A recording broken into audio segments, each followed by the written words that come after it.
everybody. How are we doing? I've not updated that bottom banner there. Whoopsie daisy. Amateurs. Amateur hour. Oh, jeez. United People's TV. Absolute disgrace. Basically reflective of the team. Anyway, there you go. How are we all doing? Sam here, United People's TV. It is Thursday. We're playing Brentford on Saturday. The last game before the second international break in 2 months. Honestly, this period of the season, man. October. Was it October, November, and December? Was it September? Sod knows. I think it's September, October, and November. 3 international breaks in 3 consistent months. It's just this part of the season always drags. And I'll tell you what, if you think about it, I think Solskjaer got sacked in.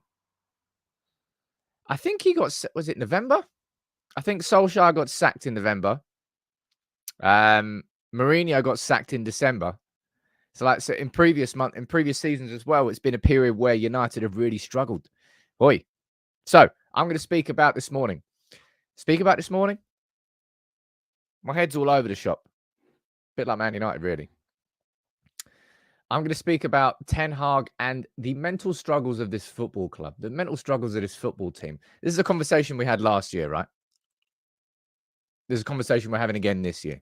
Why hasn't the problem been fixed? We're going to speak about it this morning. I'm going to ask you to present what you think needs to be done to help the mentality of this team. We'll speak about that a little bit later. It's quite a few talking points. And a big talking point that I want to speak about here is Manchester United as a club accusing the season ticket holders of selling tickets on to Galatasaray fans. And that's the reason why there were so many Galatasaray fans. And I would call absolute bullshit on that one. And you can do that quite easily. But good morning, everybody. Who's here from the community? Let's have a look. See what members are here on YouTube. We've got Philip. We've got Samir. We've got Kev Ryan. We've got Stu Backer. Mr. Anderson. Mr. Anderson. Is it possible to say Mr. Anderson without thinking of Matrix? I don't think it is. Robert Taylor. Ricky Thompson. Lone Wolf. Bully. Mark Andrew. Paul. Ant, you're there as well. How you doing, buddy? Josh, I'm sure you're there somewhere, Harding. Chris Diet. Saeed. We've got Miles Hawath. We just need a bit of time and patience. Yeah, we need patience, sure. But the football has to be reflective of that because, and we'll speak about that a little bit later in the show. It's not patience without purpose. I don't think that makes any sense, but it kind of made sense in my head. Who's in for Facebook? Jack Reynard. We've got Emmanuel. We've got Darren, Lead Trainer, Joseldo. Lots of you joining in. And somebody would just, again, I don't know if these comments are just trying to get a rise out of me, just trying to troll me. I can say unequivocally 0% of me is missing David De Gea. Are there struggles with a new goalkeeper? Yes. Would I bring back David De Gea? No, I would not, man. No, I would not. Anyway, something that you might see as a positive. Other people might see as a negative, depending on how you take our conversation. A new podcast was released this morning. It's me, it's Jake, and it's Bal. And we try to dissect what's going on. Are Manchester United in a crisis right now? Is the question that we discuss. We speak about the Palace defeat, speak about the Galatasaray defeat and the patterns that we've seen in both games, any changes that we make for Brentford, and the concerns. But if you enjoy, not everybody enjoys podcasts, just in the same way that not everybody enjoys joining in the live shows. Just like I can see. I think right now there's normally about 2 to 3 times as many people watching at this point in the show every single day. That's how little United fans are engaged with United at this moment in time. Right now it is watch United. That's abysmal. Forget about United until the next game comes around. Apart from you, proper community members here. Because look, you need to speak through these things. It's easy to support a team when they're winning. Wouldn't be very easy to support United in these last 10 years, I'll tell you that. But you want to speak about a real positive to kickstart this show here. Yeah, man. Congratulations to Alejandra Garnacho. What is her name? Evie? I actually don't know. I'm guessing her name is Evie. Anyway, Alejandro Garnacho and his partner have had a baby. Congratulations to both of them. That's them there yesterday. Instagram. David De Gea there sending his love. Rasmus Hojlund, Hannibal, Ahmad, Dan Gore, Amrabat down there, Pelistri. Big congratulations to both of them. So Alejandro Garnacho is now a father. And, yeah, I mean, that will mature him massively. He might be 19. He might be a kid in terms of how long he's got left in his footballing career, but he's now a father. Responsibilities have completely flipped and changed for Alejandro Garnacho. And I think that will definitely help him mature as a footballer, for sure. Anyway, congratulations to both of them. I thought that was a nice little positive start show. And look, another positive to come. Look, there are some positives at the club right now. I know they're kind of far and few between. But Rasmus Hojlund nominated for the Champions League Player of the Week alongside Bellingham, Morata, Bruma, and Hojlund. Bellingham, man. How many times do we speak about Bellingham on this show? Man, that dude is killing it at Real Madrid. Pains me to see it, but I don't look at Bellingham and think, oh, if he was at Man United, he'd be doing that at United, because he wouldn't be. He'd be part of the mess. He'd probably be a standout player in the mess, but he would not be. What is it? I think he's got man of the match in 6 out of his first 9 performances. He's got like 6 or 7 goals. Incredible. But Rasmus Hojlund on his European debut at Old Trafford, scoring 2 goals. And both of those goals, man, honestly, it depends what type of goal you enjoy watching. Because both of those goals against Galatasaray were fantastic in their own right. The first one, just really good movement. And he made that finish look easy, but it wasn't an easy finish. He right place, right time, the really good cross by Rashford. And then the second goal was just pure, unadulterated power, pace, and a finish to match. A proper goal from nothing. You know, that was just down to his individual quality, his individual athleticism, and the finishing as well. So, yeah, congratulations to Hojlund. Maybe he can win it for that. What did Morata? Did Morata score another 2 for Atletico? I swear he scored 2 against Real Madrid at the weekend as well. Morata's having some sort of mad renaissance. And Bruno for Braga, I have no idea what he did. And you're saying the thing is playing a great team that play. Look, Bellingham is very much enjoying himself around Madrid. He's got the right environment. He's got the right players around him. He's got the right manager. He's at the right club. And you can't begrudge. You basically can't begrudge any decision that Bellingham has made so far in his career. Turning the concept of United down, going to Borussia Dortmund, absolutely crushing it at Dortmund, forcing his way into the England team, doing it for England, now choosing Real Madrid.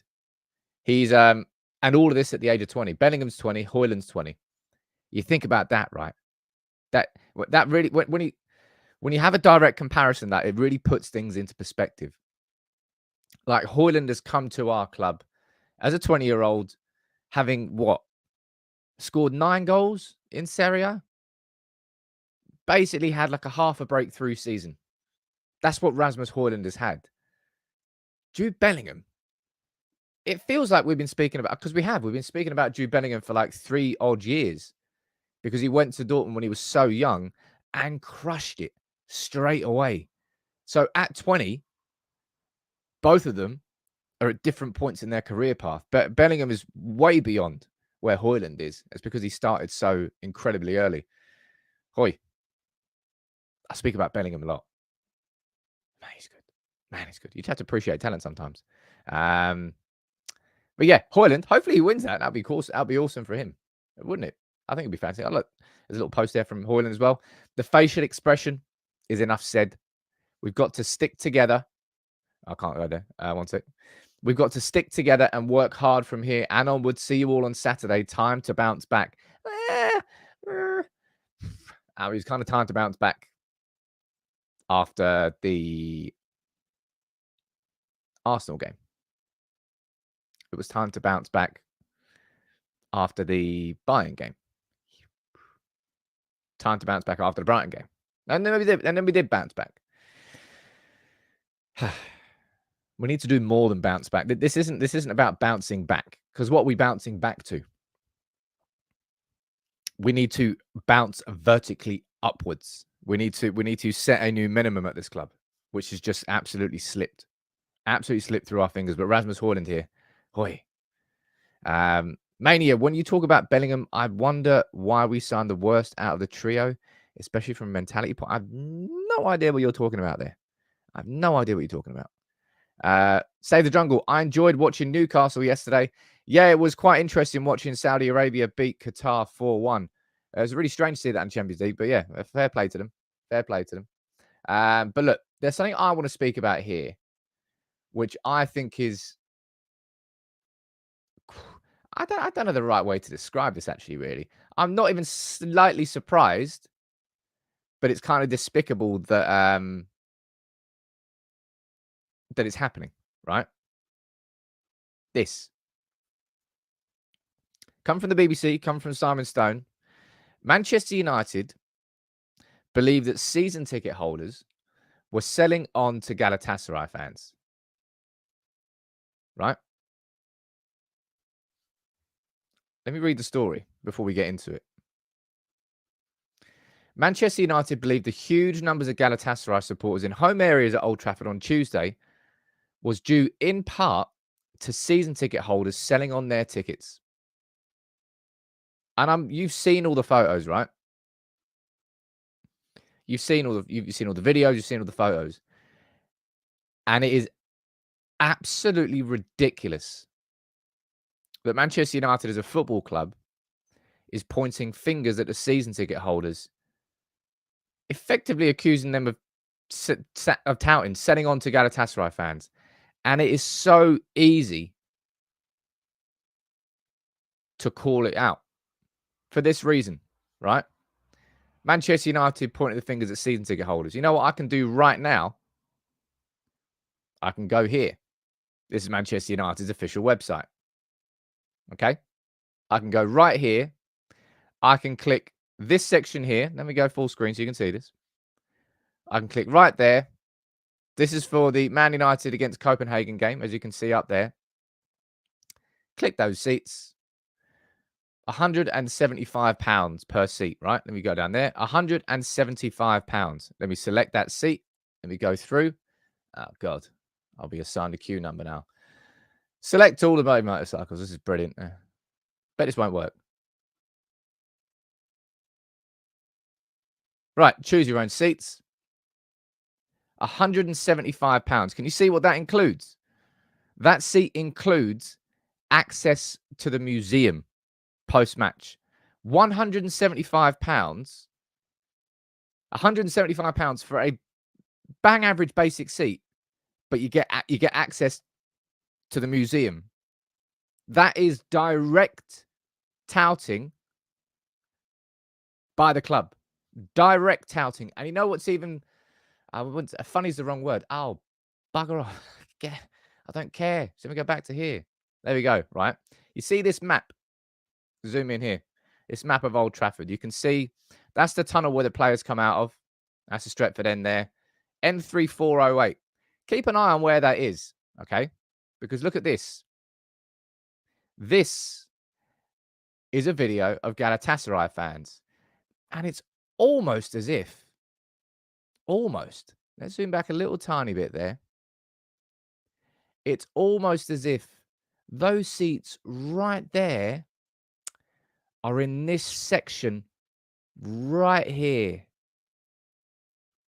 So these seats up here, they're £175 being sold directly by the club for 175 quid. They're not even anywhere near 175 quid seat. There isn't a £175 seat in Old Trafford, apart from like hospitality stuff.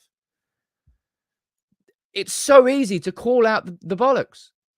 Man United here genuinely trying to point fingers at fans where it's the club. Honestly, man, I hate so much of Manchester United right now. To the point where they're even blaming fans for them touting. And I've just proved it. And this has been going on for a long time, by the way. They've been selling tickets for like north of 100, 200, 300 quid, and you get like a beer and a sandwich in like Victoria Warehouse or some sort of ridiculous non-executive ticket, but they're just slapping another 150 quid, 200 quid on top of it. And they make a hell of a lot more money. I guarantee the match day revenues have gone up as a consequence as well. Maybe this is no, Jonathan, they have been doing this for years, but it's not really, I suppose, come to the light. It's also not come to the point where United fans are getting blamed directly by the club for it. It is just despicable. Jay, we are talking about seat allocations. Let's move on. No, mate, I won't. I'm talking about my football club pointing the finger at fans for selling tickets on and touting when it's them that's doing it. It's pot kettle. And you can't just settle for that and go, oh yeah, don't move on, mate. Yeah, let's talk about the football here. Go on then. Get in the bin. As I said, there is so much of this football club that I just despise. And it's all because of them. All because of them, man. And it's hey, look, watch. It might happen against. Look, I don't. Well, I know this. Copenhagen fans aren't anywhere near as loud, and they don't travel in as big a numbers as Galatasaray fans. So I do not expect the same thing to happen in the Copenhagen game, but it absolutely can, because right there's tickets to buy up in that section, the exact section here where hundreds of Galatasaray fans just stood and enjoyed. This is Old Trafford, by the way. Old Trafford. Hundreds of fans, not just one fan in no random position, hundreds of fans together because they bought all the hospitality tickets that the club themselves are selling. And they're using the BBC to say, it's not us, it's the fans. Yeah, blame the fans. And yeah, you think it's all right. Oh yeah, just brush over this, Sam. Let's move on. Nope. This is what you need to point out. This is exactly why platforms like United People's TV need to exist. Because if we didn't, the club would just get away with this. And nobody would know about it. Yeah. Honestly, there is so much of my football club now that I really dislike. Copenhagen lot of nuts, mate. What are you on about? Well, all right. Are they on the same level as Galatasaray? Don't think they are. Not in scale and size. I'm not saying that they're not nuts. Sorry, guys, that I don't know about the ultras of Copenhagen. How dare you have such crap football knowledge, Sam? But look, let's move on to the main talking point of this show, right? And it's around, of course, Ten Hag is in the spotlight at this moment in time, which we would expect. If you're a Manchester United manager and you've lost 6 out of 10 games at the start of a season, doesn't matter who you are. If you're a Fergie, you would have been in the spotlight. You could and should be in the spotlight. Now, we need to speak about, I suppose, why he's in the spotlight, but there's a couple of stories that have come out from the Times and from ESPN that I want to run through here. And the main focus, I suppose, of this conversation is around the mental weaknesses of Manchester United. These weaknesses existed way before Erik Ten Hag came in. And every single manager has struggled with them. Ralph Ragnick, remember him when he came in and he specifically pointed it out, and he brought in I can't remember his name, brought in a psychologist. That didn't happen. That didn't change anything. And we are, what are we, like 16 months into Ten Hag's tenure, something like that? And we are seeing repeated patterns that existed last season. And there are still so many questions about the mental fragility of this United team, especially when any sort of hint of adversity hits. So I'm going to run through these articles and then we can have a couple of conversation and talking points. There was a 4-minute interval between United's first goal and Galatasaray's equaliser. Only 7 minutes between their second and their second equalisers. What Hojlund said after the game, we need to remember we can't let goals in right after we score. We've had a few games now where they just score after we've scored. Ten Hag bemoaned his players' failures to do basics such as tracking runs and get back into position quickly during losses against Arsenal and Bayern. The goals we conceded were giveaways. We made it too easy for them. That has to do with determination. You do not let your players through so easily. And you shouldn't, but United do. And I'll tell you what, let me see if I can pull this up here. Big up to you, Steve, by the way, because Steve has put this together. And I'm going to run through some of it on this. Oh, geez, what have I done here? No, won't be doing that then. Let me just zoom in. That's a little bit better, I think. Right. Let me try and get this up on screen. Because this is... There we go. This is a run-through of United's game against Galatasaray and sort of the weaknesses that we saw for the goals themselves, right? Lack of responsibility, individual errors, poor decision. See, these are the sorts of things that United will be doing during this week. Probably the day after the Galatasaray game. Ten Hag and his analysts team, they would have taken everybody in and they would have all this up on screen saying, this was the first goal, right? You can see the defensive shape. It's not too bad at all. It's a 4-1-4-1. Everybody's in line. It's good. All of a sudden, one ball over the top and everything breaks down. Delo, he's now between... Zaha's positioned himself between the ball and Delo. Delo tries to go in. Shoulder, it's so weak. It's so weak. Goes in there, gets a deflection. Goal is scored. Adversity. Weakness. Second goal itself, and that's a lot of circles in here from Steve, but I've spoke about this yesterday in my 5 Things We Learned video. Amrabat just went so aggressive up against his man because his man kept dropping into the half spaces between, if we go back here, you can't see it there as much, but this player here drops in between the spaces. So our defensive line is there. Our midfield line is here, although Casemiro is a little bit deeper. And therefore, he dropped in between the two. And Amrabat went aggressive. He ducked the ball out of the way. Ducked out of the way of the ball. Little quick 1-2. And look at the space in behind. Varane then should probably be coming over to cover that, but that will leave a space in behind. So he decides to stay centrally. And then everybody was running through treacle. They didn't have the pace to do it. Varane gets nutmegged. Ball goes across. Goal goes in. Third goal. This one's ridiculous, really. Amrabat decides at this point in time, right, I'm just going to do the safe option and go long. Right? Safe option and go long. Kicks it long.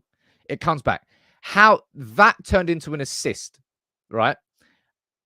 A defensive header 15 yards inside Galatasaray's half was an assist. That's just a genuinely outrageous statement. Ball skids off the surface. Lindelof, he realizes, oh crap, look how far out of position I am. The ball goes through. And Onana, which I will speak about a little bit later in the show as well, he's just frozen to his line. I was expecting Onana's average position this season to be there. Instead, look how deep he is. I think he's just he is absolutely a man bereft of confidence. But these sorts of things, which you're speaking about there, bemoaning his players tracking the runs. What is your take on all of this? There's a super chat there. Let me read this out. Wow, it's a massive super chat. Thank you very much, Ryan. I'll read this out and I'll get to a few of your points.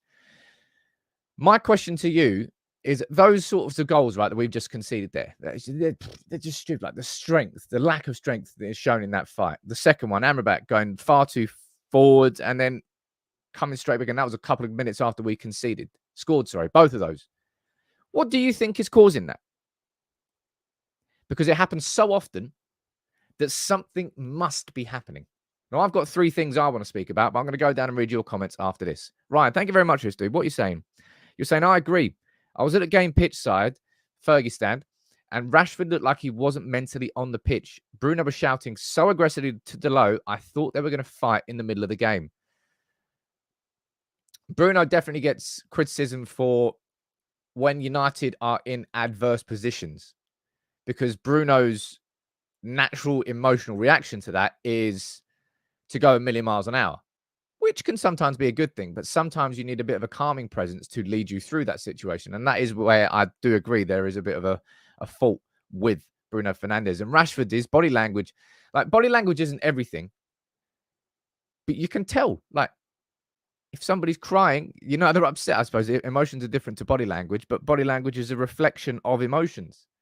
When a player is confident, they're walking their shoulders back, chest out. When a player isn't, the shoulders come over, the head drops. And United's head, they constantly drop. Alan, you sent a super chat, dude. You didn't send in a comment. I want to go down here and read a few of your comments out down here. Did it. Ryan, yeah, he sent me that video of Usher, man. Go into my Twitter DMs, man. Basil, you're saying lapse of concentration, fear factor, unbalanced tempers rising and fraying. There are, I think, a lot of different factors at play here. Lack of confidence, individual errors coming from mentality and confidence. There's a huge lack of belief. Jonathan, you're saying that we need a colossus at the back. I don't think anybody's got confidence in anybody, really. As it stands. Like Onana, he can't trust his two centre-backs. First of all, they change every game. Second of all, they're not who he needs. Onana can't trust his fullbacks. One's a defensive midfielder, and the other one, well, you can probably trust Delo and Varane to a certain degree, but there's not really much trust that Onana can fully have in that defense. As it stands, that defense can't have much trust in Onana because of Onana's form so far this season. I've got no doubt that of all the players who are going to be dropped, Onana's probably the last. Like, you're talking about a goalkeeper who is 10 games in to his Manchester United career. You think just taking him out, just dropping? No. Erik Ten Hag will stick to Onana. The Casemiro and Rashford ones, I think, are conversation points. But nobody seems to have any confidence with anybody. So the overall question I want to ask you there, right? Because I think this is completely correct. Like the goals that we are conceding that are just ridiculous. We go down here. Ten Hag in his first season. What's that saying there? He was in his first season. On numerous occasions, Ten Hag would call into question the players' attitude, their character, and their willingness to run. Ten Hag did that so much in his first season, right? And we all loved it. We all kind of, not that we lapped it up, but we were like, yes, that is a significant problem in this team. Significant problem. We go over here and we see what else is being said. He was, in his first season, his charge, so his message chimed with many inside and outside the club. Ten Hag, he was brought in to bring in an energetic pressing team with an elite mentality. And he was. But we're still yet to see that. It will always stick with me. Spurs last year. I'd probably say, if I'm going to cherry pick some performances from last season that I'll think about, I would go Spurs at home in the Premier League, and I would go away against Barcelona in the Europa League. The Barcelona game at home, obviously they scored first, but we came back from the adversity. This is the thing, right? This United team has the ability to come back from adversity, and they have done that. And that February period last season was where I think we saw the best so far of this United team, this Ten Hag team. I've got a few things I want to speak about here, and I'm going to keep speaking about what you're saying in the comments here. Anthony is saying, I want to see what Bayindir can do. So do I, but it's not going to be in the Premier League on Saturday. I think it should have been the League Cup against Crystal Palace. I was surprised it didn't play there. Felt like a really good and easy game there. Cigara here, you're speaking about tactics. Now, that's one thing I've got written down here, actually. So how to fix the mentality. I'm going to do a video at lunchtime today of sort of tweaks and things that I would personally like to see Erik Ten Hag implement, because we are in crisis management mode. All right. Don't tell me about identity and styles of play and XYZ, because none of that matters when you're in crisis management mode, which is what United are in right now. The water's flooding in the front door. Who cares how beautiful the wallpaper is and all that crap? Just close the front door and block it up by any means necessary. So the first thing I would speak about is clearly, Ten Hag needs to speak to his players more from a personal perspective. Onana, I think, is the best and the strangest example of this. Right? I've got a photo of him up here, so I'll pull this up. Onana, he's coped with significant amounts of pressure before, but he just seems to be crumbling at this moment in time. Ten Hag needs to put him aside and say, well, what's going on, man? Like, if players aren't honest with their manager, then he can't truly be expected to fix those problems. And look, this Jadon Sancho situation that's gone on there is just wild, I suppose. That's the first thing I would speak about. The second thing I would speak about is from a tactical perspective. Now, we've just run through, let me pull this back up here. We've just run through all these scenarios. I think this was probably the worst of it, though. Right. There you go. For me, the biggest change that I think Ten Hag can do is work with these players on scenarios, right? Two main scenarios. Number one, you've just scored. What do we do after we've just scored? Because the players don't seem to sit and hold enough. And that all you need to do for the first 5 to 10 minutes after you score a goal is stay in your shell. Once you reach City levels, right?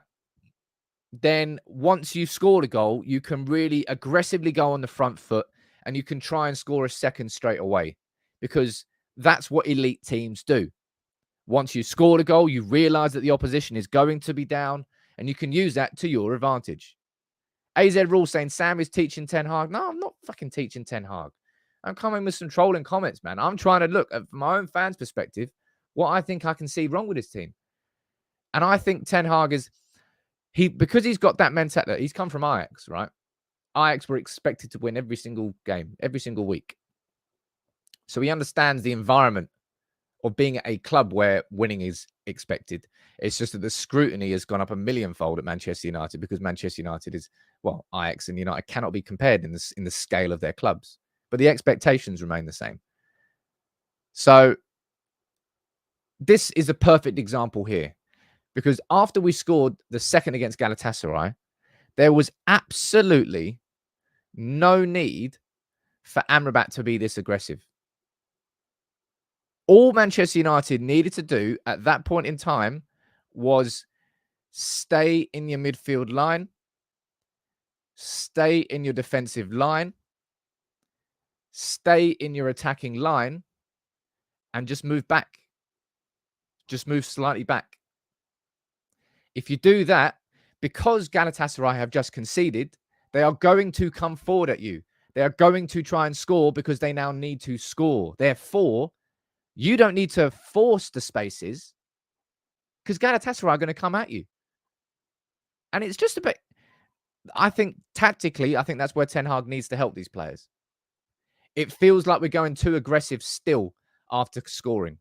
Instead of going for the second immediately after scoring, I think we need to switch to protecting the first. Pat, you're saying he's not a left back. Yeah, true. Completely that as well. So Amrabat, when he's playing central defensive midfield, he can do that. That move there that Amrabat is doing, that doesn't cause a problem when you're in central defensive midfield, because you've got your two centre-backs behind you. So I think part of that will just be a natural way of Amrabat playing. Because when you're a central defensive midfielder and you go aggressive to your man, you've got your two centre-backs behind you protecting it. So there's no space in behind. If you do that as a left-back and you get exposed, you left the whole left flank. I don't want to see Amrabat playing left-back against Brentford. Whatever it is, whether it's Lindelof, I mean, I think that's all he really got. That's all he really got is Lindelof. It's going to be risky, sure.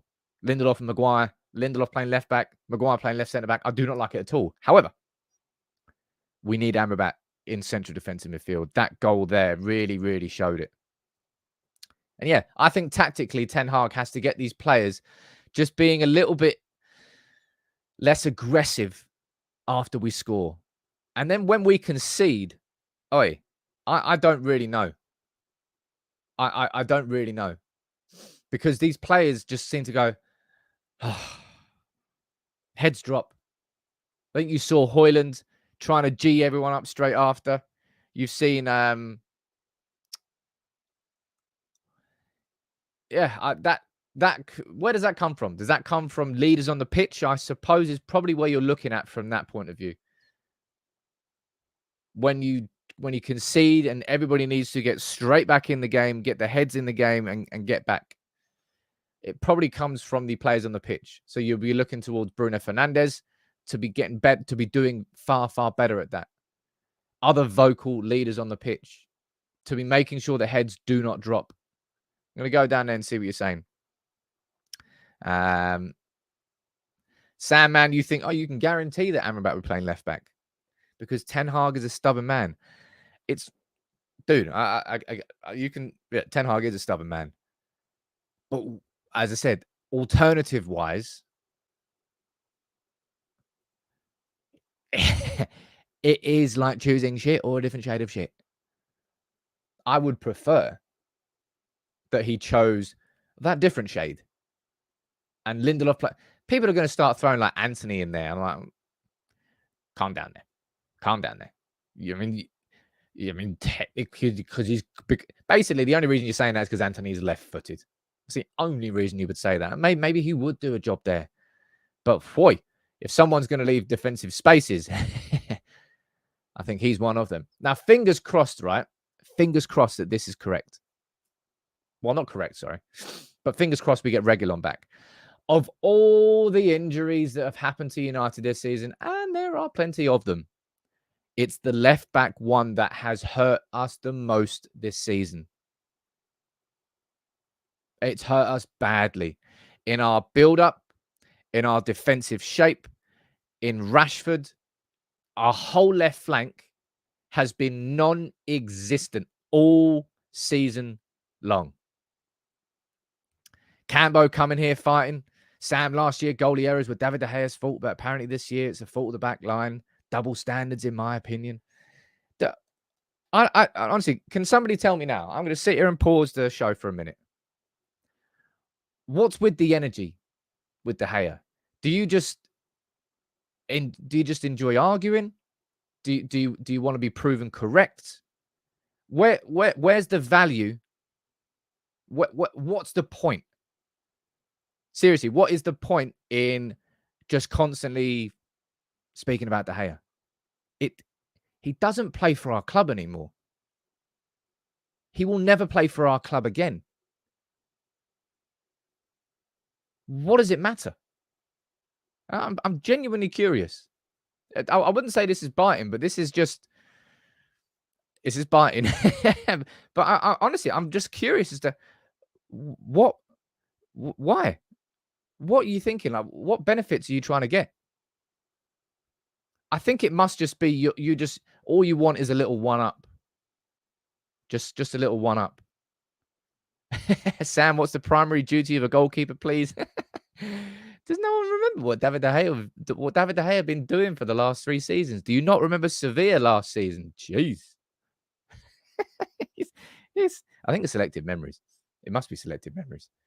And come on, right? It's just ridiculous. You can argue about whether or not a goalkeeper was a priority. I actually think it was a massive priority. You're saying seemingly for a worse one.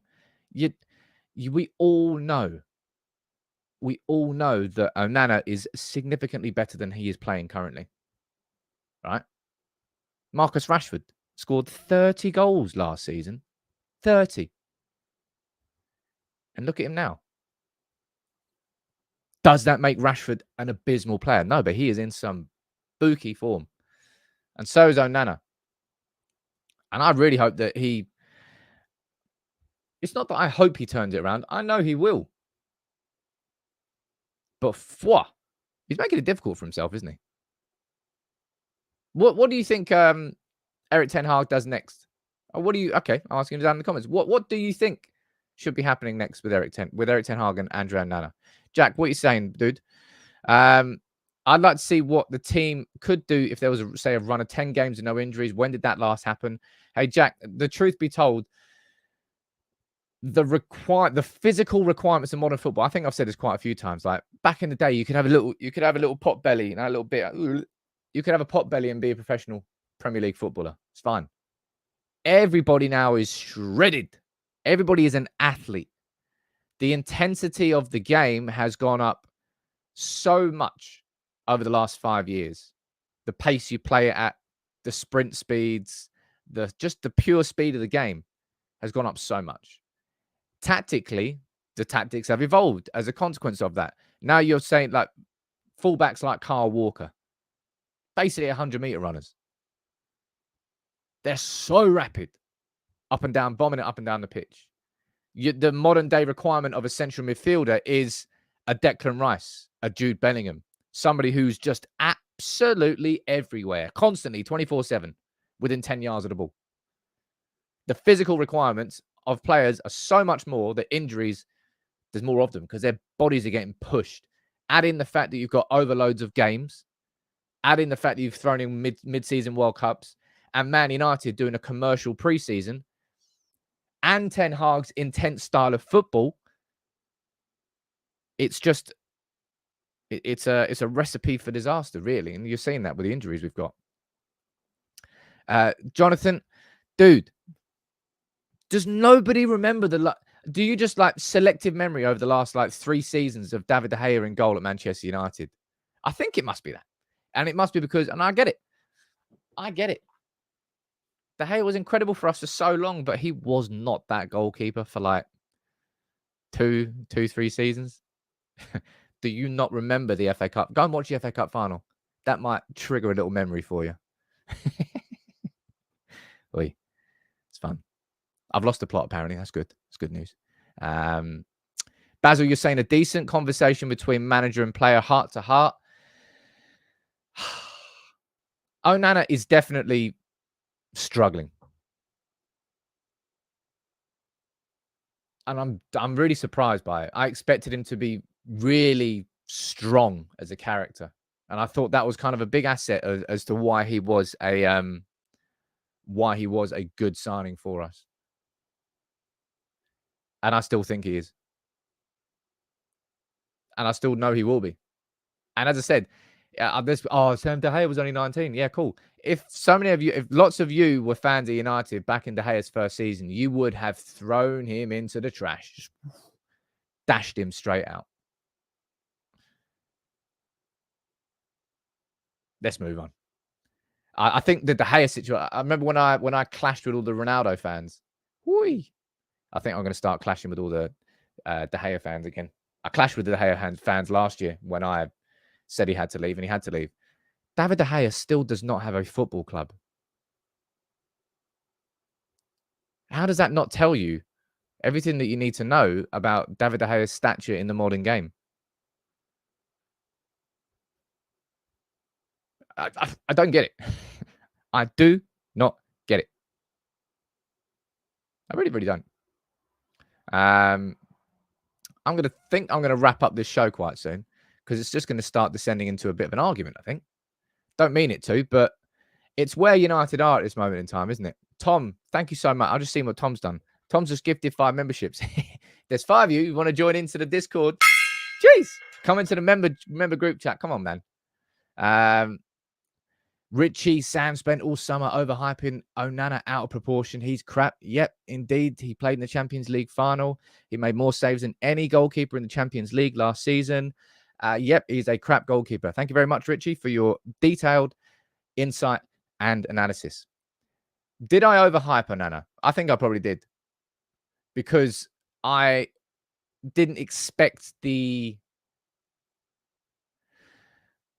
I think the reason I overhyped him is because I expected all of our signings just to really settle in, just like straight away, hit the ground running. I think the only signing who's done that so far is is Hojlund. And even he had to bloody go through being injured for like 3-4 weeks. No other signing is set. Mount has had a few. I'll tell you what, Mason Mount in these last couple of games, it probably looked as settled as he has so far at United, which I think is good. No one's really talking about it, but I think he's looked like he's kind of found a position and he seems to be operating quite well. Onana, I thought he started the season strongly. No, maybe not strongly. I thought we started the season all right. Look, man, when you're losing and when things aren't going well, everybody's in the firing line, right? I'm in the firing line for overhyping Onana, for not saying this about De Gea, for not doing this and for not doing that. Onana's in the firing line, rightfully so. Ten Hag's in the firing line. Everybody is in the firing line. The only thing that can change that is wins, is results. Because football's a results-driven business, isn't it? A few wins and all of a sudden the conversations might change. So Man United now have got, if I remember correctly, actually I can't remember them all correctly, but we've got Brentford next. We come back from the international break. We've got Sheffield United. Let's pull these up actually, because I know there's 4 games in the build-up for us playing City. All right. I'm just saying, thank God we're not playing City the first game back after the international break, because that would have been bad news. Let me pull this up, right? There you go. So we've got 3 games. Sorry. We've got 3 games before we play City, right? And it's this. We've got Brentford at home on Saturday, which, given that we've got the international break coming up, we can't allow this to fester for another 14 days, right? We need that win against Brentford. Any means necessary. And Brentford are below us in the table. They haven't won in 5 in the Premier League. And they don't have a striker. Like, Brentford need to be beaten convincingly. Then we come back and it's Sheffield United away. Geez, we've had some... Didn't we have like a 3-3 there at one point? Is that when Dean Henderson was in goal for them? No, I'm making that up. Brentford, Sheffield United and Copenhagen. 9 points. That's all that we can have before City travel to Old Trafford on the 29th of October. What a big game that is going to be. And we need those 3 wins beforehand. Jibak, you're saying, I wanted De Gea to move on, but Onana has been a major letdown. Inter got Sommer, and now he's one of the best in Europe. Dude, there must be something in the air at Manchester United. Again, it's just if there are so many players that we have signed that should have been significantly better for us than they have been or were. So many, under so many different managers. And the one common denominator is our football club. It just jars. There is no continuous circuit at Manchester United. There's Erik Ten Hag pulling in one direction, trying to bring in a never say die attitude. And there are Glazers who are overseeing Manchester United touting our own tickets to fans. And you've got owners who are trying to sell the club. Everything still is just pulling in a million directions, man, at our club.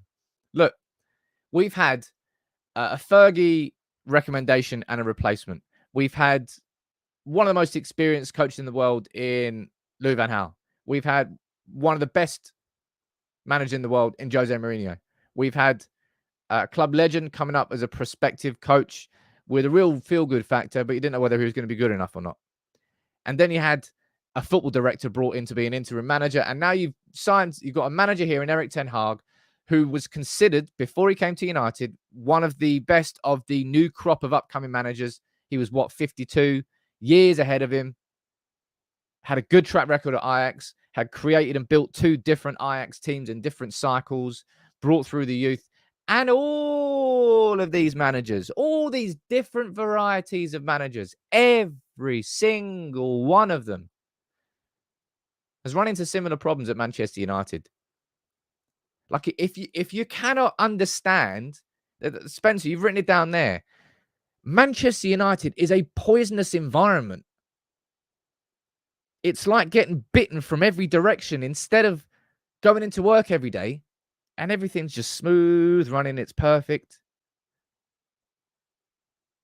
It's almost poisonous.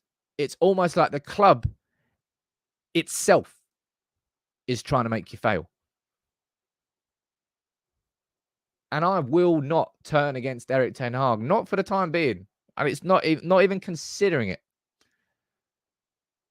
Because I know what's going to happen if it does. Here we go. And I've seen it with I've seen the cycle too many times before. Hey,